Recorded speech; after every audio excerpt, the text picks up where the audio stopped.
Dude, he's already above his ears.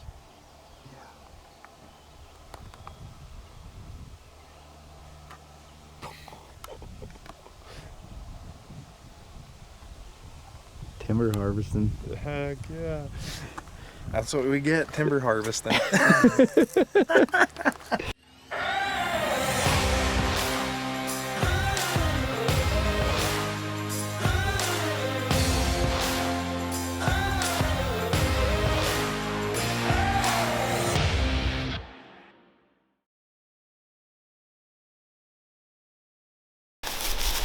All right, Beau Martonik here with East Meets West Hunt podcast, and I'm joined by Kane, forester for Generations Forestry. Yes. And we're out here and we want to do a little video kind of talking about timber management from Kenny's side, what it looks like from, you know, the people that are looking at the trees from a value perspective, and then also go through and talk about it from a hunting perspective and how that can be utilized with it. Yeah, and one of the biggest things is people don't see the wildlife management, timber management. They're following down the same path, but trying to communicate with everyone how the right thing's being done and it's benefiting both. You can't have a good, in this case, you know, deer habitat without having quality, you know, timber management, create biodiversity, you know, to have a healthy forest, have a healthy deer herd, bear, grouse, whatever, into the wildlife spectrum. You got to have healthy together, because I just got stung by a bee. But yes. Yeah, so we're going to go through and kind of talk about that, because one of the things I think is a big misconception, I think deer hunters understand it by now, but is that, you know, logging makes things look ugly and all these different things, but in reality it is such a good thing for wildlife. It's a good thing for the forest systems.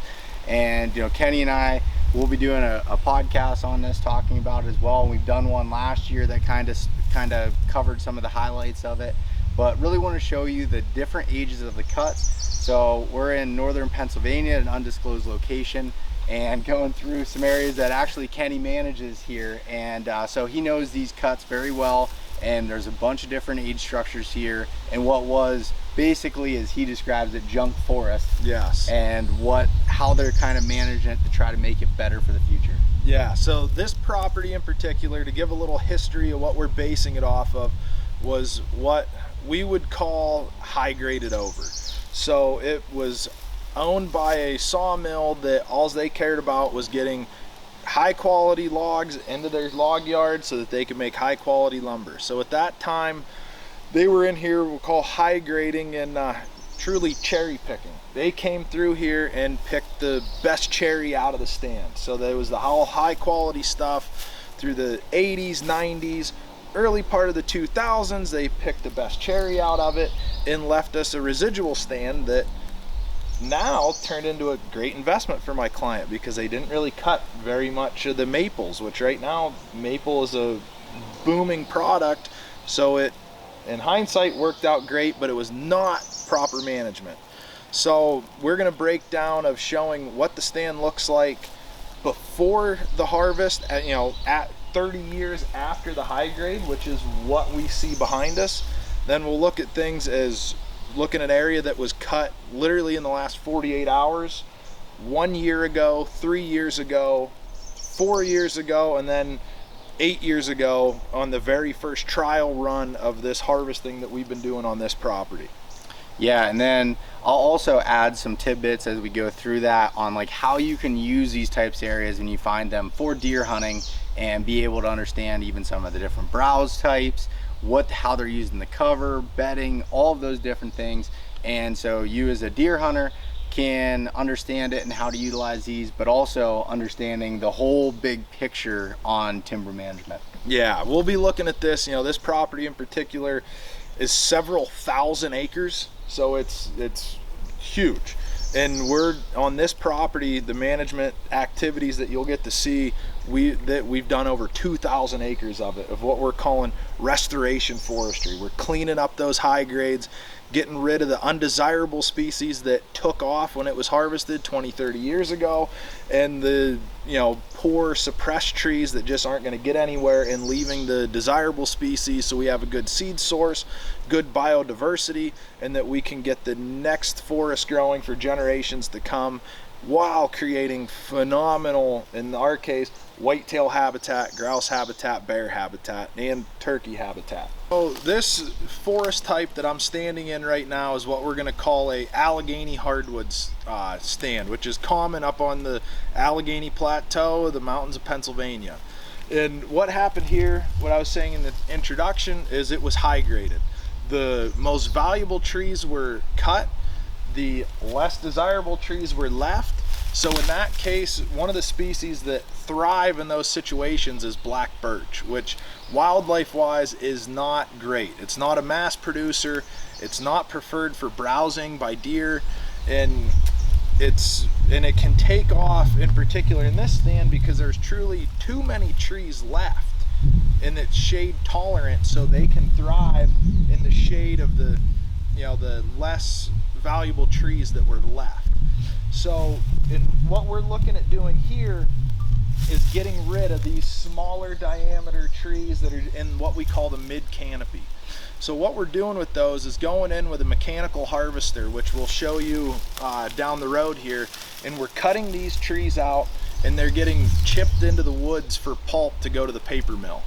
So with that, it was something that 20 years ago a lot of foresters were very against, because 20 years ago, 30 years ago, the deer herd was extremely high. So we wanted the treetops left in the woods to protect the regeneration from deer browsing. But now the deer herd is in check, so we can utilize the tops from these and chip them up into paper. So, but certain species that we are leaving to create biodiversity is a soft maple here to my left. We're looking to leave those as a future seed source, but these black birch to my right, we want these out of the stand so that we can get our desirable species: maple, cherry, tulip poplar, basswood, cucumber. We may find an oak on this property, but it's not very common. So now the timber stand that you see behind me here, we're only 100 yards away from where we first started, and it's a totally different story. So this area behind me was just cut within the last 48 hours, and you can see the wall of brush behind me. All the leaves, they're withering up as here we are into the summer. So all these have a purpose. Now everything that was cut here, nothing is going to make a log. When you hear logging, you think logs, you think lumber, you think sawmills. Everything here, not one of these trees would have the quality to make a log or the size. This is strictly to get rid of the undesirables, the suppressed trees, and to open things up where there's a lot fewer trees, but what we need to regenerate in Allegheny hardwoods forest is more sunlight on the ground, is our species that we're trying to grow are shade intolerant. So the more sunlight, the better when trying to grow black cherry, soft maple, hard maple, red oak, white oak, tulip poplar, basswood, all the white ash, if they'll survive the emerald ash borer, to really create the biodiversity in these timber stands behind me, which we have a great species composition mixed, because to have a healthy forest, you want to have biodiversity. And with that, you're going to create a bunch new food sources for deer, as you're going to have deer browse. Right now, you're going to have great cover, but in the coming weeks, all this is going to be cleared off behind me, as it's going to be pulled to the chipper, hauled to the paper mill, and we're going to start our renewable resources and growing our next forest while creating phenomenal hunting habitat. And so that's what we're seeing behind me here. In these types of areas where Kenny was just talking about here, where they have all these tops down, in some situations they will leave these tops here, yes. Correct? Yes, in most common logging practices, these tops will be left. This is what we'd call our shelter wood harvest, where we're really looking to get rid of the suppressed, undesirable trees, but open up the canopy quite a bit to get more sunlight on the forest floor.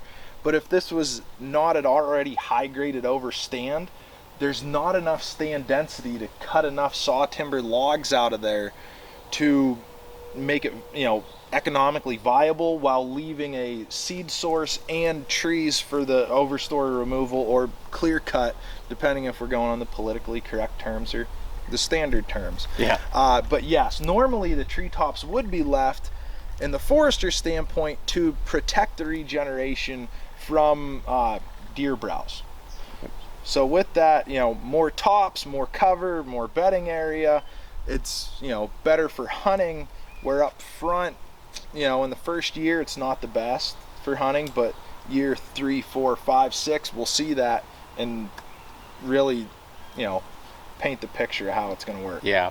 And one thing too that I've found with these types of cuts, like that are brand new like this, if they do leave the tops down, is right off the bat, these deer are going to come in and feed on these leaves. They're going to feed on the leaves, they're going to feed on some of the twigs that are on there and kind of have that browse that they need.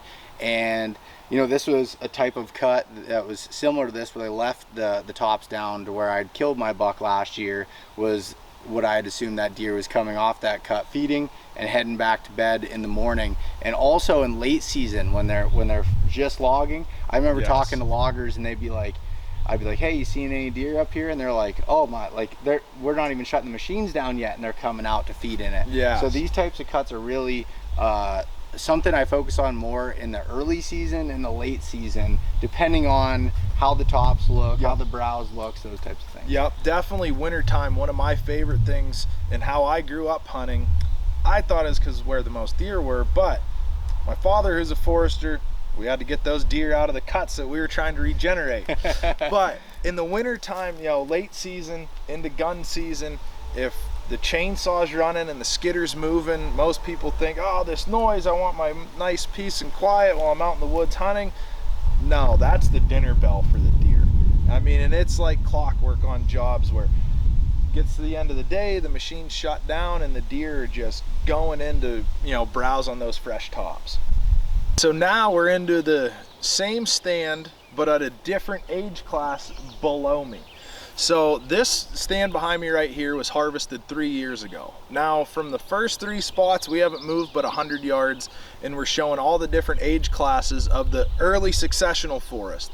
In the overstory, all these trees are the same. They're the same age, somewhere in 100 to 130, 140 years old.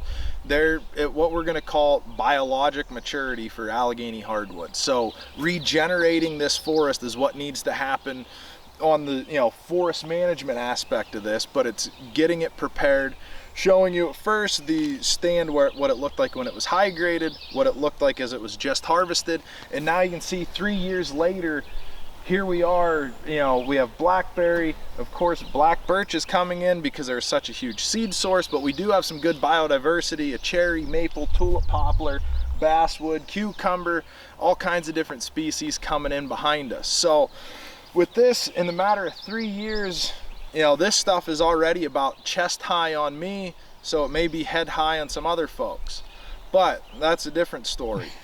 So in this, deer hunting wise, this is one of my favorite times to hunt because we're at the browse level. Deer are traveling through here, so is looking for a food source. It's as thick as can be, they can walk through, and there is food everywhere for them.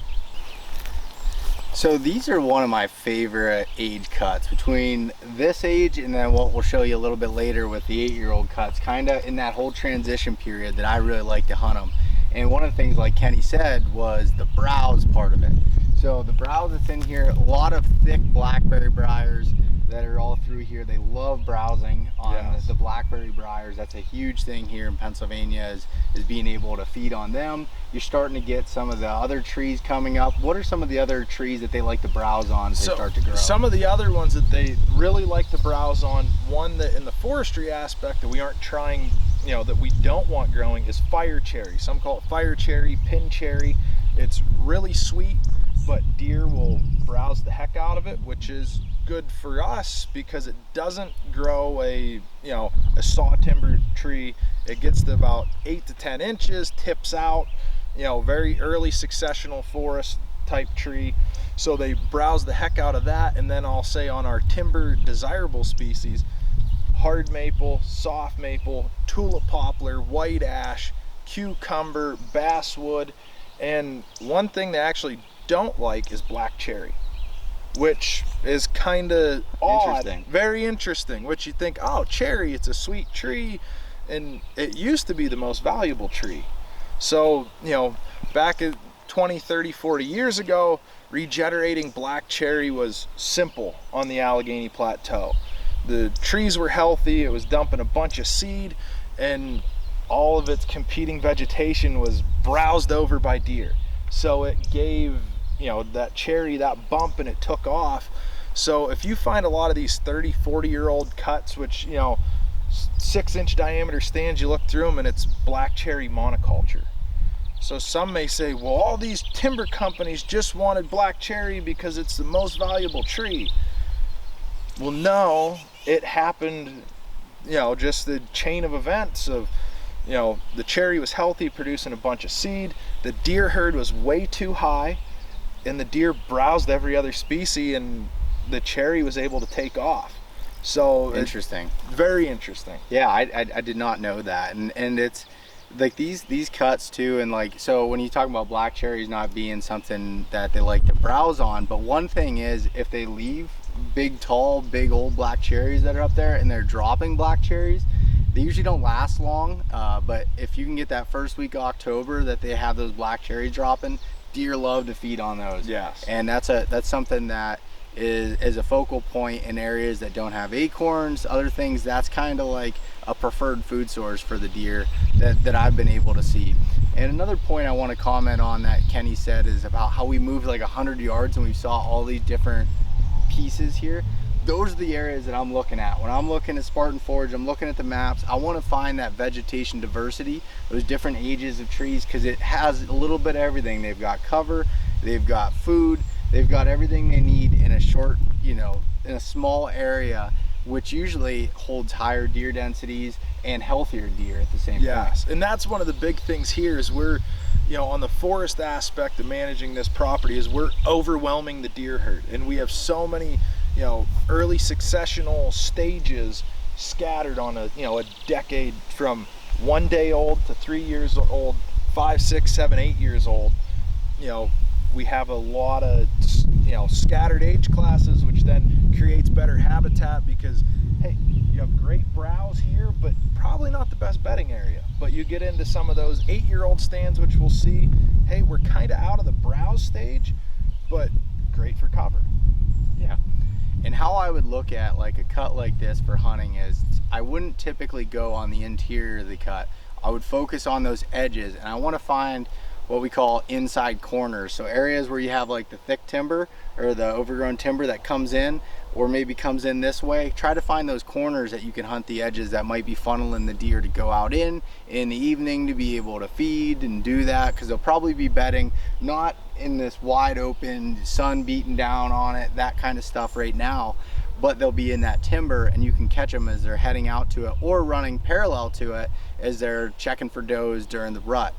As you get into late season for rifle hunting, these are actually really good areas to be able to look over and get up high, because the deer feel secure with having that you know, browse level of being anywhere from, you know, 3 feet up to 6 feet, and it's really giving them that security they feel like. But since you're up higher in a tree, you can see really well and cover a lot more ground, but still having that cover that's available in those places. Yeah, I mean, definitely archery hunting these type of stands, you got to find those pockets. The travel corridors, the old skid trails is one of my favorites, because hey, if I'm out wading through briars all day, when I'm going out to hunt, I'm finding an easier path. Yeah. And hey, deer are very similar, and that's one of the things like why we leave treetops in, you know, into our traditional harvest, because deer like us, okay, well, I can go eat here, or I can go to a better restaurant, but it's 3 miles off the exit and adding a half hour to my trip, where it's like, yeah, I'm gonna go this way as well. Yeah, it's a little bit easier. Yep. All right, so the stands that we've looked at already, we saw the ones where it was still thick, shady, you know, the true high graded overstand. We saw the stand that was now, you know, just recently cut within the last week. Now this stand that I'm in has been cut in the last couple months, but it was just recently had the material pulled to the landing to be chipped. If you hear any background noise, that's the chipper, you know, whole tree chipping the trees, loading up the truck, heading to the paper mill. So what we're seeing here is, you know, what it's going to look like a few days, weeks right after the harvest takes place, after the skidding takes place. And you know, there is still some cover left on the ground, and all that material is the stuff that is, you know, the what we'll call the junk, the brush that is cut, but it's not big enough to be chipped. So, you know, a lot of companies, they'll look at that and say, well, geez, I can't make a product out of it. I'm not cutting it unless I get paid. Where, you know, the Timber Pro feller operator, he looks at this, he wants it to look as best as he can, and he knows the value of it is getting out all the, you know, the brush that is serving no purpose. So he's cutting all that, and that's what, you know, the leaves and the brush that you're seeing laying on the ground behind me is the material that they can't chip. So next you'll see what it looks like after a year, after 2 years, after 3 years. But this is what it looks like immediately after the harvest. And here we have some good biodiversity. We have hard maple, tulip poplar, soft maple. You can look back behind me and there's some black cherry. So we have a really good, you know, diverse stand to hopefully get, you know, the early successional habitat. And then we'll have a, you know, good diverse forest for the future.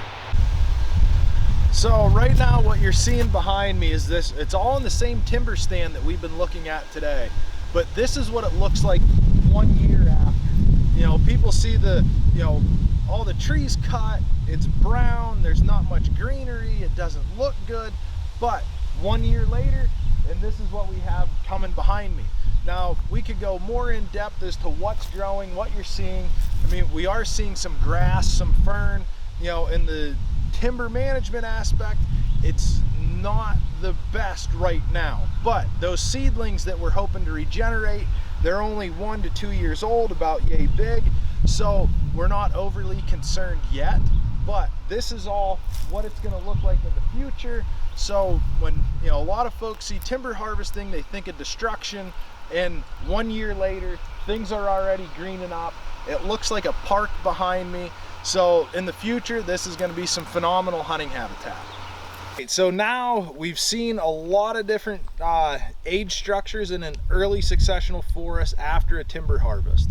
So right now, this stand behind me is what we're going to call fully regenerated. This past winter, we just did the regeneration harvest, the clear cut, overstory removal, different terms that we use, where we took the overstory, the mature trees off the top of this stand so that the younger trees here could take off and grow. Like right here beside me, we have a red oak that took off, and hey, this is great. This, you know, we're in traditionally an Allegheny hardwoods forest, so this is really getting that biodiversity that we want growing in the next forest. So it's hard to believe as, you know, you think back of the, you know, the previous clips of what it looked like 1 day after the harvest, you know, or a couple days after the harvest, 1 month after the harvest, 1 year, 2 year, 3 years, and then we come through this. I could take 10 steps back and you wouldn't be able to see me. So how thick this is phenomenal. There's great diversity. We got oak, we got maple, yes, cucumber over here, yes, there's black birch, which that's not our #1 desirable, but it's a hardwood species, it's growing, and we'll take it at this point. So this is what we're going to call an extremely successful, you know, regeneration of a timber stand. And with this, you know, what we've been seeing in the videos is non-traditional for what we're used to seeing up here on the Allegheny Plateau. So this was part of our restoration forestry, where we're picking up, cleaning up a high-graded forest. So, and with this, we've never had to do any herbicide application, and it was a mix of the perfect storm of good luck, good fortune, good diversity in the overstory on a good growing site, and the deer herd was in check. So people are gonna think, well, geez, we wanna see more deer as we're out hunting, but we wanna see a healthy forest, which will bring a healthy deer herd. And I think we can all agree over the last 10 years, we've seen a lot bigger, a lot healthier deer. And in the forester's eyes, we're seeing a lot healthier, future for us. So this has been a win-win situation of seeing things from a high-graded forest to now a fully regenerated hardwood forest. So as Kenny explained, you know, this 8-year-old cut and how it looks, and he's explaining how thick it is, which as deer hunters, these are awesome for bedding, and they're also awesome for browse. And that's why I say I always like these cuts in that 3 to 8-year-old range, because they're perfect. They still have that browse at this 8-year-old range. I mean, a lot of it. All through it, you're still even having the blackberry briars, you're still having those other things that are low to the ground, you got the trees that are coming up, you have new growth as far as oaks and all these other different species that are there. I love to hunt these areas in a couple of different places. Mostly, like if I'm scouting this area, I'm gonna walk the outside edge, and for me personally, looking for like older mature deer, I want to find big rubs or scrapes on the outside, and that'll tell me that there's a big deer living in this cut somewhere. Yep. You know, so I start with the outside, and then I start walking logging roads on the interior. I'm not traditionally busting brush through all this stuff and trying to go through it. I'm walking the trails and trying to understand how that is, and finding those places that, you know, deer are gonna bed, which they can bed in a lot of different places. But when you find areas that have, like, say, old log landings, openings, I tend to find bucks bedding around those, just inside that thick cover where they still got that visual out in front of them, or on the outside edges of the cuts. So with this diversity of, you know, these hardwoods, and you have a bunch of different conifer trees and hemlocks and pines that are surrounding it, there's just a lot of different things in one place. This is an area that I would focus on and run a bunch of cameras, try to understand how the deer are using it. It can be really overwhelming when you see a cut this size. How big is this one? This cut right here is 250 acres. Yeah. And this is just one of them across this whole top, which there's been about 1,000 acres harvested over the last 8 years, but it's at those different age structures of 3 years, well, 2 years old, 3 years old, 4 and 5 years old. So you're in those interchanging, you know, browse lines. So here you may think, well, geez, if I have a 3-year-old cut a half mile down the road, well, this is probably gonna be better in a bed, you know, thinking more of bedding, where that's gonna be more in the browsing, is that's traditionally waist high and lower in those 3-year-old cuts. Yeah, definitely. You'll find a lot of does bedding in these areas too. Like, these cuts are awesome during the rut because does are holding tight in some of these places. They have that security cover, and bucks are going to come cruising those logging roads, the outside edges, all of those things, and you just got to be in the right place at that point. Yeah, and one of the biggest things too is, you know, this is owned by a, you know, timber investment company, and the neighboring landowner is another timber company, and they've been harvesting timber. So we take our, you know, 1,000 to 1,200 acres that's been harvested over the last 8 years. They've been managing and harvesting their land. So, you know, putting the time in scouting these areas, because you're looking at several thousand acres of managed forest land on the landscape, which makes hunting the mountain bucks of Pennsylvania that much more challenging, but that much more fun. Yeah. And these areas like that have all this diversity, I've said it before, but I believe it grows the biggest deer in the state, and not like this specific area, but the idea of having all this habitat diversity, because they have all this food, they have all this cover to get through the gun season pressure. These deer are healthy, and which when their bodies are good, they're able to grow bigger antlers, and it's a really good effect across the board. Yeah, and it really shows, you know, with the forest management aspect, when it wasn't managed well and just was high graded over, there wasn't really very big bucks taken out of this neck of the woods. But now, over the last 10 years, since it's been managed more intensely, we're getting a better age structure, more biodiversity in the understory. The quality of the deer here it's mind-blowing. Yeah, that's it. In this video here, we've covered, you know, from the very fresh logging up to the 8-year-old. There are many different stages of the forest there. We just covered this portion in it, but wanted to give you a good understanding of these different cuts from Kenny's eyes, from my eyes, and kind of looking at it and how it can help you as a deer hunter, one, understand the reasoning for it, and help anybody really understand the reasoning for doing these timber cuts, but also how it helps the wildlife and how you can become a better deer hunter by paying attention to these. So, and then what we saw in this video today, this is what we're calling very non-traditional for the, mountains of Pennsylvania, where we're doing the whole tree chipping. This is a new tool that's in our, in the forester's tool belt that works out phenomenal of cleaning up a high graded forest. This isn't our traditional Allegheny hardwoods, northern hardwoods timber management.